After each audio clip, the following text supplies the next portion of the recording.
Seja você muito bem-vindo a mais um episódio do Peixe é o Meu Negócio. Hoje nós estamos aqui em Balneário Camboriú e vamos visitar o Oceanic Aquário. Aliás, vai ser uma visita meio diferente. A gente vai levar você para conhecer os bastidores do aquário.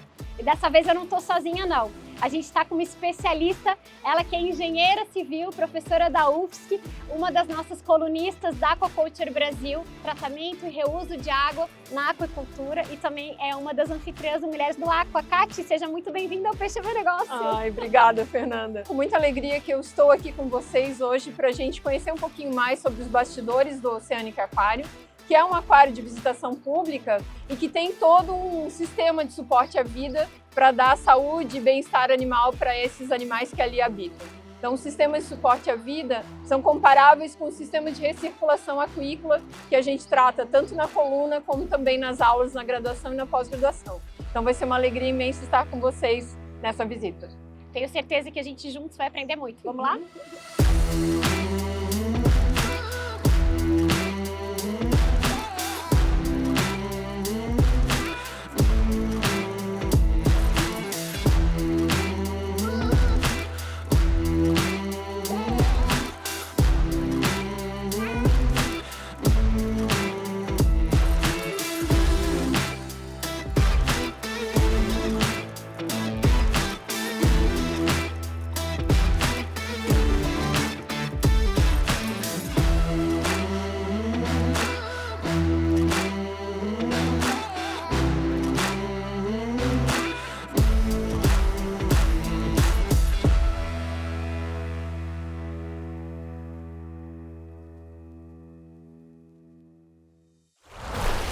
Eu tenho certeza que, assim como eu, vocês estão cheios de dúvidas para saber sobre o aquário.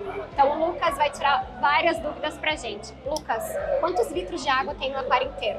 No aquário inteiro, a gente tem aproximadamente 1 milhão de litros de água. Quantas espécies tem atualmente no aquário? Hoje, a gente tem em torno de 140 espécies por aí. E qual que é a espécie mais sensível, que demanda mais atenção de vocês? Sim, eu acho que tem duas vertentes assim, que dá para a gente explorar mais. Uma pensando, talvez, na dificuldade de conseguir um animal, coisas do tipo assim. E acho que a principal que vem na minha cabeça é a mangona. É o nosso tubarão mangona. É a espécie que a gente tem 2 indivíduos no nosso habitat oceânico. A fêmea é a maior, né? Qual que é o tamanho dela hoje, A mais fêmea ou menos? hoje está com um tamanho mais ou menos de 2,60 m e o macho com 2,5 m mais ou menos. Eu fico pensando na dificuldade de trazer esse animal para cá. Foi uma dinâmica que envolveu bastante gente, bastante tarefas a serem escalonadas, bem ensaiadas, para a gente receber o animal, trazer ele via terrestre até aqui ao Oceanic Aquário. Depois tem toda a parte de aclimatação do animal, onde a gente faz uma troca da água parcial para deixar a água onde ele está, o mais próximo possível da água para onde ele vai. E aí depois tem a passagem. Essa passagem a gente está falando de um animal de 2 metros, pesado, em torno de uns 50 quilos na época, para levar de um ponto A até um ponto B. E essa passagem foi feita através de maca, maca já especializada para esse tipo de manejo, onde a gente pôde conduzir o animal, depois fazer a soltura dele no habitat oceânico. E estão aí com a gente hoje, até hoje. E a origem desses tubarões em particular, eles vieram de onde? Sim, eles são de recurso pesqueiro, são provenientes dos Estados Unidos. A gente teve a parceria de uma empresa para poder fazer esse transporte dos Estados Unidos aqui para o Brasil, chegando em São Paulo, e de São Paulo até aqui Santa Catarina, Balneário Camboriú também. E das outras espécies, qual que é a origem delas? Como é que eles vêm parar aqui no aquário de vocês? A gente tem 3 principais fontes. Uma é doação, através de outras instituições também, que também fazem um papel zoológico como a gente, de aquicultura, as espécies que a gente consegue, que já tem cultivo mais estabelecido, onde a gente consegue prover pela aquicultura, é a nossa primeira opção, e também algumas espécies de recurso pesqueiro, como é o caso da mangona. Em relação à alimentação, a gente está cheio de curiosidade. Tem várias espécies carnívoras aqui, como o próprio tubarão que você comentou, como o próprio jacaré que está aqui do nosso lado. Como que se dá a alimentação desses animais e como é a manutenção desse alimento? Sim, exato. A gente aqui no Oceanic tem um setor de nutrição. A gente tem pessoas responsáveis que fazem toda a dinâmica do dia a dia, desde o preparo do alimento, a separação para o descongelamento para poder utilizar, diagramação da dieta, separação para cada tratador ir lá pegar o seu habitat. Tem também toda a parte de cálculo da nutrição, para cada indivíduo, para cada espécie, dependendo da necessidade que cada um precisa. A gente tem essa dinâmica de tirar no dia anterior a alimentação, esperar descongelar da maneira correta, no local adequado. O preparo da alimentação, a gente procura focar bastante na utilização de ração, na maioria das espécies que a gente consiga, e também utiliza alimentos frescos para algumas, como a espécie da mangona, nossos jaracarés também, e aí é uma dieta variada, vai de diferentes espécies de peixe, até também frango, músculo também bovino, vai depender da necessidade, do hábito alimentar de cada um. E quais as estratégias do aquário de toda a equipe de vocês para aumentar ou manter o grau de bem-estar, o enriquecimento ambiental? O bem-estar é o nosso ponto focal aqui no Oceanic Aquário e depende de vários fatores, né? O principal quando se pensa em peixe é a qualidade de água, então a gente tem toda a equipe que cuida da qualidade de água, seja na diagramação do SSV, do Sistema de Suporte à Vida, até o manuseio diário do Sistema de Suporte à Vida, avaliação da qualidade de água pelo laboratório de águas, como a gente comentou, a correta nutrição para não exceder nutrientes na água nem nada do tipo, tudo isso englobando, pensando no bem-estar das espécies, né? Além disso, a gente tem uma avaliação de bem-estar que a gente consegue fazer para cada indivíduo, para cada espécie que a gente tem no aquário, para poder, com isso, setar objetivos, tomar decisões e ir atrás de situações pontuais, né? Então, se alguma espécie a gente vê através dessa avaliação que necessita de tal coisa, a gente se preocupa, vai atrás de como a gente consegue possibilitar essa situação para a espécie, né? Seja uma toca a mais, um substrato diferente, uma alimentação apresentada de outro formato, são coisas que a gente vai no dia a dia através do acompanhamento dos tratadores, do nosso apoio também, geramos diversas discussões para chegar sempre objetivando esse bem-estar para cada um. A gente tem a microchipagem de diversos indivíduos para a gente poder saber qual indivíduo em si que a gente está trabalhando quando a gente vai fazer uma biometria, vai fazer uma medicação que a nossa veterinária realiza, né, com o apoio da nossa equipe de manejo também. Temos algumas outras coisas que a gente engloba nesse bem-estar geral, né? Procurar sempre quais são as necessidades específicas de cada uma para a gente poder, se não suprir diretamente com a nutrição, suplementar essa nutrição também, né? Então a gente faz uso de alguns suplementos para algumas espécies pontuais, onde a gente precisa de um pouquinho mais de algum quesito ali. E além de todas essas ferramentas, vocês têm mais alguma estratégia para elevar o bem-estar desses animais? Sim, então, como a gente já falou de todo o acompanhamento que a gente faz, através do setor veterinário também, a nossa veterinária Juliana faz a utilização de algumas homeopatias. Algum animal que a gente quer dar uma ajuda para ver se aumenta o apetite dele, se ele começa a se alimentar um pouco melhor, alguma coisa assim, a gente consegue também fazer a utilização dessa ferramenta.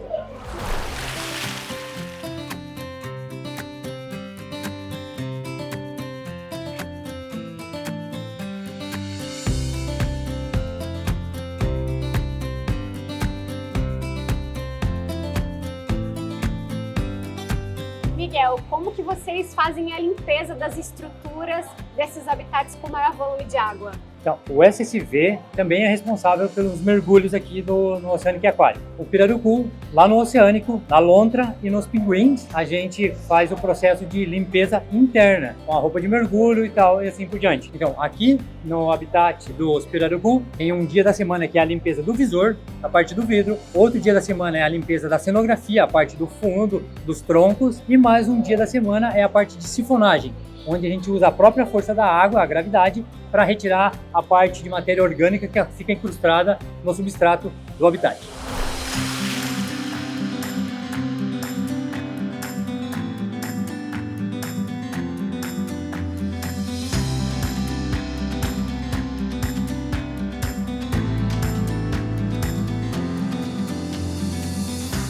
Glauber, a gente quer entender então como que funciona a dinâmica das águas aqui nos aquários. Vocês têm dois tipos de água doce e água salgada. Essa água entra aqui no sistema de que maneira, vem da onde e como é que vocês fazem o pré-tratamento dela até disponibilizar para os animais? Bom, a gente tem um sistema, uma cisterna, que recebe a água da EMASA. Parte dessa água é direcionada para a gente tratar ela para depois ir para os aquários. Então, antes de essa água ir para os aquários, a gente tem 2 cisternas. Uma de água doce e uma de salgada. Essa cisterna salgada, todo dia é feito por batelada a mistura do sal sintético. Então, tem um tempo de preparação dessa água para depois ela ficar disponível. Então passa por toda a estação de tratamento de água da EMASA, disponibiliza aqui pela rede tradicional e aí vocês fazem essa ultrafiltração e depois o tratamento dela com sais para parte salinizar e parte deixar a água doce. Perfeito. A gente tem um sistema de osmose reversa para depois chegar na cisterna. Que vazão de operação dessa entrada de água? Esse sistema tem eficiência de 800 litros hora. A gente consome mensal em torno de 15 a 20% do volume dos aquários. E aí nós vamos entrar aqui nos sistemas de suporte à vida e antes disso, pegando aqui essa imagem externa, eu queria que você explicasse para os nossos ouvintes qual a diferença de um sistema de recirculação aquícola para um sistema de suporte à vida. Como é que o mundo da aquariofilia entende essas diferenças? Sim. A diferença não existe, porque todos seguem um princípio de filtração física, biológica e química. O que acontece no mundo de aquário? Tem muita preocupação com a transparência da água. Além, de atender o bem-estar dos animais, a gente tem que tornar a experiência do visitante o mais imersivo possível. Para isso, a gente tem que assegurar uma água clara, transparente e garantindo que a ambientação atende o bem-estar. No sistema de suporte à vida há uma preocupação tanto no bem-estar animal como também de educação ambiental para os visitantes, né? E nos sistemas de recirculação aquícola, o desempenho zootécnico do animal é o objetivo principal, né? Mas em termos de utilização de equipamentos é mais ou menos a mesma coisa. Né? Então, você vai usar filtro físico, você vai usar filtro biológico, os diferentes modelos que tem no mercado acabam muitas vezes atendendo as duas situações. Exato. Uma outra diferença também importante para a gente deixar registrado é em relação às cargas, né? Os sistemas de recirculação aquícola normalmente trabalham com altas cargas de animais por metro cúbico de água, né? Já os de suporte à vida gira em torno de quanto, Paulo? Como tem sido a tua experiência aqui? É relativo, né? A gente tem que seguir regras legais de espaço por animais. Às vezes é em relação ao tamanho, às vezes é em relação ao volume. Isso vai depender de indivíduo para indivíduo. É muita água para pouca biomassa. Às vezes nem dá 1 quilo por metro cúbico. Exatamente. Aqui, em geral, vocês têm quantos sistemas de suporte à vida? Hoje temos em torno de 33 sistemas. Então, os animais eles são separados por ambiente. Exato. E esse ambiente aquático recebe um tratamento próprio. Exato. E que equipamentos, em geral, são usados aqui? Em relação ao sistema de filtragem física, basicamente a gente usa Shark Bag, para os aquários menores, para reter ali partícula de 100 a 200, filtro pressurizado com grânulo de vidro, e aí tem uns fracionadores de partículas, o skimmer, que a gente usa. A filtragem física já começa com o gradeamento do extravasor para não estar dando prejuízo para os equipamentos. Aí biológica a gente usa MDBR, que é sistema fluidizado. Os aquários menores usamos cerâmica, e aí a parte da filtração química a gente usa desinfecção VC e ozônio. Ozônio também. Então acaba usando toda a gama de equipamentos disponíveis para sistemas de recirculação aquícola. Exato. Vamos conhecer então? Vamos. Glauber, então em relação à manutenção do sistema de suporte à vida, como é que é feita a operação desse sistema em termos de quais parâmetros de qualidade de água são monitorados e com que frequência? E o que disso já está automatizado ou ainda está em processo de automação? Então, a gente tem um sistema de automação que acompanha alguns parâmetros, temperatura, salinidade, pH, ORP, que nos auxilia e nos manda alerta se tem algo diferente no sistema, né? Então, e além desse monitoramento automático, a gente tem a rotina diária de principais parâmetros, questão de nitrogenado, temperatura pH, para dar segurança e para garantir o bem-estar dos animais. Vou pegar o exemplo do nitrito, subiu ali para 0,25, vai para um 0,5, aí já começa a ter a conversa entre os setores para tentar entender o que está acontecendo, o que está saindo fora da nitrogênio amoniacal também é bem sensível, né? E aí precisa ser constantemente monitorado. E aí isso tudo é convertido a nitrato nos sistemas de biofiltração aeróbico. E como que você enxerga as principais dificuldades que vocês enfrentam em operar o sistema? está tudo interligado, né? Tem a questão da saúde dos animais, então a gente tem que assegurar uma boa dieta, o manejo como um todo, né? Acaba que não é só o sistema de filtração, então tem toda uma combinação do manejo do habitat, do manejo do animal para a gente estar assegurando e reduzir o risco. Se há um erro no excesso de alimentos, vai acabar acumulando esse material no tanque, e isso é um problema. Todo mundo tem que estar na mesma sintonia para fazer acontecer e não gerar risco para os animais. Então a equipe técnica precisa estar o tempo inteiro conversando para que tanto quem está lidando com o animal lá dentro do aquário, quem está no laboratório de qualidade de água, quem está dando manutenção nos equipamentos esteja sempre alinhado. Exato. E conversando e gerenciando as situações que vão acontecendo Exato. No dia a dia. Dentro da nossa equipe técnica a gente tem engenheiro de aquicultura, eu, no caso, temos mais o Lucas, tem biólogo, oceanógrafo, toda essa construção que cada um vai agregando em um ponto, veterinário.